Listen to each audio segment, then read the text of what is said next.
Now, on a totally different matter, obviously and unfortunately, this turmoil is not the only great challenge before us.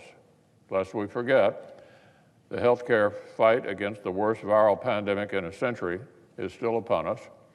Our nation is trying to smartly and safely reopen.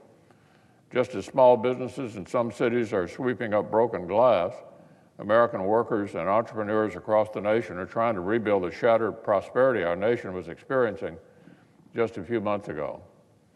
And meanwhile, beyond our shores, our enemies and adversaries would be only too eager to catch the United States with our guard down. So there's plenty of work before the Senate, and unlike the Democratic House of Representatives, which I understand may next appear here in Washington in about a month,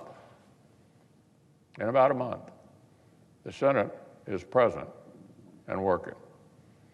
We're continuing to conduct oversight of our historic rescue package, the CARES Act, as it continues taking effect. I expect we will soon consider further bipartisan legislation to help the Paycheck Protection Program, the signature policy from Senators Rubio and Collins that has kept tens of millions of Americans employed, continue to work for our country. As we pivot toward reopening, the Senate is also working on significant COVID-related legal protections so our nation's schools, healthcare workers, and employers are not swamped with frivolous lawsuits and taxpayer dollars do not just stimulate the pockets of trial lawyers. At the same time, critical vacancies remain throughout the federal government and qualified nominees stand ready to fill them. So the Senate will work through 2 nominees to the federal district courts and a number of important executive branch positions, including Assistant Secretary of Defense for Strategy, Plans, and Capabilities, Deputy Undersecretary of Defense, and the new Special Inspector General for Pandemic Recovery. What's more, Madam President, we also have all the important legislation that needed to get done before the pandemic arrived in the first place. This month, we'll turn to bipartisan legislation led by Senators Gardner and Daines to provide stable support for the Land and Water Conservation Fund and lasting stewardship of our natural resources.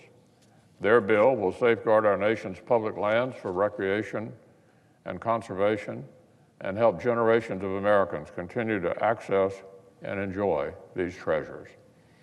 And in the coming weeks, our colleagues on the Armed Services Committee will begin marking up the 60th consecutive annual National Defense Authorization Act. I know our colleagues need no reminder of how important that task is, neither do our men and women in uniform.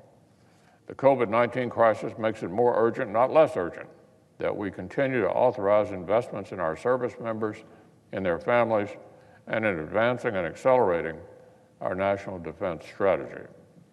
From honing our competitive edge against would-be rivals on land and sea to expanding our reach in the air and space, achieving our nation's strategic priorities begins right here this month with the NDAA.